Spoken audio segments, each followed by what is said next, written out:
La récolte de miel s'effectue dans l'Aveyron en principe début août, mais certains apiculteurs attendent presque la fin du mois, la floraison tardive. C'est le cas de François Lantéry, explication avec Floréal Toralba et Dominique Cantrel.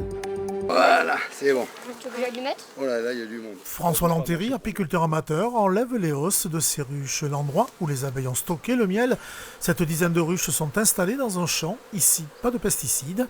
Les insectes se nourrissent des fleurs alentours. Normalement, la floraison est terminée, mais François attend le dernier moment pour récolter. Un beau rayon, un beau miel parce qu'il est operculé. Moi, je fais cette récolte toujours un peu plus tard parce que j'adore qu'il y ait du châtaignier dedans. Le châtaignier, il donne du corps. Je trouve que les miels sans châtaignier sont un petit peu fades. Il faut dire, c'est un avis perso, mais je ne suis pas fanatique des monofloraux. Moi, je pense que le tout-de-fleur est remarquable, surtout quand il y a du châtaignier dedans, quoi. Après la récolte vient l'heure de l'extraction. Première étape, enlever les opercules, de la cire qui sera récupérée plus tard. Je fais sauter les opercules, je coupe les opercules que les abeilles ont fait pour protéger leur miel.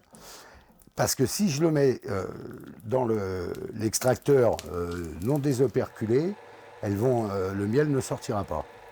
Cette année, François a récupéré la moitié de la récolte de l'année dernière. En cause la mortalité des abeilles au printemps, mais le miel est de bonne qualité. Quand on a des étés tellement secs comme ça, il y a plus de parfums qui font et il y a un taux d'hygrométrie moindre, donc il est bon, mais il est rare. Cette année, il sera très rare. François Lantéry est apiculteur amateur depuis 35 ans, une passion qu'il essaye de transmettre à ses petits-enfants, une volonté qui influe sur le choix des abeilles et leur agressivité. J'essaye d'aller toujours sur des races de plus en plus douces. C'est un croisement de buckface et de cocavienne. Elles sont gentilles, ouais. Elles sont mignonnes. Elles me connaissent. Quand elles me piquent, elles ne le font pas méchamment. Je vous jure que c'est vrai. Le miel toute fleur de François sera vendu et surtout offert à ses amis. Cette année, il pense en récolter 120 kilos.